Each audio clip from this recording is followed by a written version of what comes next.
घुटने के अर्थराइटिस में कभी कभी पैर टेढ़े हो जाते हैं, जिसको कि हम बो लेग्स कहते हैं, या फिर ओ शेप्ड, मतलब अंग्रेजी के अल्फाबेट ओ जैसे पैर हो जाते हैं, मतलब जिसमें घुटने दूर चले जाते हैं और पैरों के पंजे पास आ जाते हैं।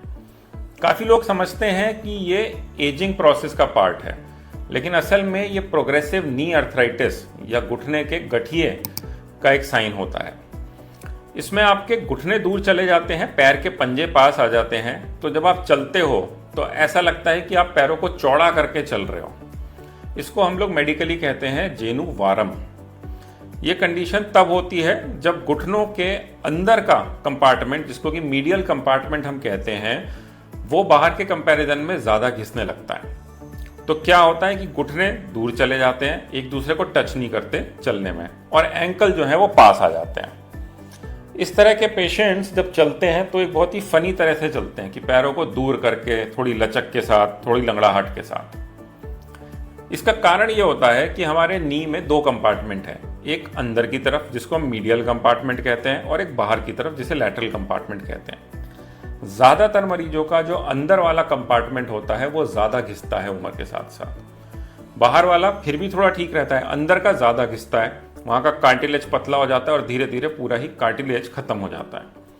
जो कुशन बनाए हुए हैं भगवान ने, जो कि दोनों हड्डियों के बीच में होते हैं, जिसको मेनिस्कस कहते हैं, वो भी धीरे धीरे पूरे घिस जाते हैं। तो नी अंदर की तरफ से ज़्यादा कोलैप्स होने लगता है और बाहर की तरफ से वो फिर भी रिलेटिवली वेल प्रिजर्व्ड रहता है। तो ये जो इम्बैलेंस है घिसाव में, इसके कारण पैर उम्र के साथ साथ धीरे धीरे अंदर की तरफ घूमने लगते हैं और ये अंग्रेजी के अल्फाबेट ओ जैसा दिखने लगता है। फिर हमको ये आप कुछ ऐसा मान लीजिए कि जैसे कार में जो टायर लगा है वो एक तरफ से ज़्यादा घिस रहा है, तो कार जो है धीरे धीरे उस तरफ टिल्ट होने लग जाएगी। तो समझने के लिए आप इसको ऐसे भी समझ सकते हैं। अब ये डिफॉर्मिटी जो है, क्या ये धीरे धीरे बढ़ती जाती है? तो इसका जवाब है हाँ। ये एक विशियस साइकिल बन जाती है, मतलब बॉडी का वेट ज़्यादा अंदर की तरफ आने लगता है, तो जो मीडियल कंपार्टमेंट है वो धीरे धीरे और घिसने लगता है, वो और टेढ़ा होने लगता है, तो ज़्यादा वेट अंदर की तरफ आने लगता है, फिर वो और घिसने लगता है। धीरे धीरे कार्टिलेज और बीच का कुशन जो है वो दोनों पूरी तरह से घिस जाते हैं। तो बोइंग या टेढ़ापन उम्र के साथ साथ बढ़ता जाता है। धीरे धीरे जैसे कार्टिलेज घिस जाता है, हड्डी हड्डी से घिसने लगती है, तो चलने में दर्द बढ़ने लगता है, सीढ़ी चढ़ना मुश्किल हो जाता है, चेयर में बैठी पोजीशन से खड़े होने में दिक्कत होने लगती है, सुबह में उठ के पैर जकड़े हुए लगते हैं, धीरे धीरे आपका चलना भी कम हो जाता है। जैसे पहले अगर आप 15 मिनट चल लेते थे, फिर सिर्फ 10 ही मिनट चल पाएंगे, फिर 5 ही मिनट। पैर दिखने में भी टेढ़े लगने लगते हैं, जो अजीब होता है, और एक चलने में लचक भी आने लगती है। ये ज़्यादातर लोगों में होता ही है, जैसे जैसे उम्र बढ़ती है। खासतौर से अगर आप मोटे हैं तो ये ज़्यादा होता है, अगर आपकी फैमिली हिस्ट्री अर्थराइटिस की तो भी ये ज़्यादा होता है। और जैसे जैसे मेनिस्कस या अंदर की गद्दी घिसती जाती है, धीरे धीरे सीढ़ी चढ़ना, उठना, बैठना, पलोथी लगा के बैठना, सब में दिक्कत होने लगती है। नॉर्मली इसको एक्सरसाइज से हम सीधा नहीं कर सकते, लेकिन एक्सरसाइज से मसल स्ट्रेंथ बढ़ती है, उससे आपका दर्द धीरे धीरे कम हो जाएगा। अगर आप वजन कम कर लेते हैं तो भी घुटनों पे स्ट्रेस कम हो जाता है, आपका दर्द कम हो जाएगा। लेकिन इसको पूरी तरह से रिवर्स करना पॉसिबल नहीं है।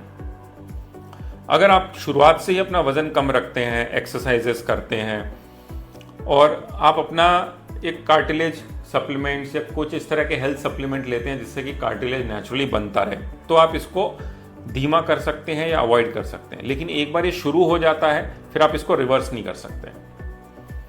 आपको मैक्सिमम केसेस में ऑर्थोपेडिक सर्जन की ज़रूरत तब पड़ती है जब ये डिफॉर्मिटी धीरे धीरे बढ़ती जा रही हो, या घुटने का दर्द बढ़ता जा रहा हो, या चलने में दिक्कत हो रही हो, या डे टू डे आपकी लाइफ अफेक्ट हो रही हो। तो अगर ये एक लिमिट से ज़्यादा बढ़ जाती है, आपका चलना भी मुश्किल हो जाता है, पेन किलर्स पे आप डिपेंडेंट हो जाते हैं, तो डेफिनेटली आपको अपने ऑर्थोपेडिक सर्जन को मिलना चाहिए, जो आपका एक्सरे करके बताएंगे कि किस स्टेज का है। नॉर्मली इसकी हम 4 स्टेजेस कहते हैं, स्टेज 1, 2, 3, 4, जिसको कि अगर सिंपल भाषा में हम समझना चाहें तो माइल्ड अर्थराइटिस, मॉडरेट अर्थराइटिस या सीवियर अर्थराइटिस भी कह सकते हैं। उस सिचुएशन में आपके डॉक्टर देख के बताएंगे कि आपको किस तरह का इलाज बेस्ट रहेगा।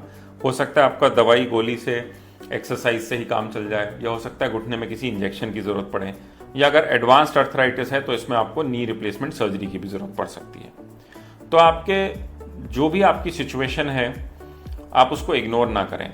आप अपने ऑर्थोपेडिक सर्जन को दिखाएं, अपना एक्सरे करें और जो भी आपके लिए बेस्ट पॉसिबल ट्रीटमेंट होगा आपके ऑर्थोपेडिक सर्जन आपको रिकमेंड करेंगे। All the best.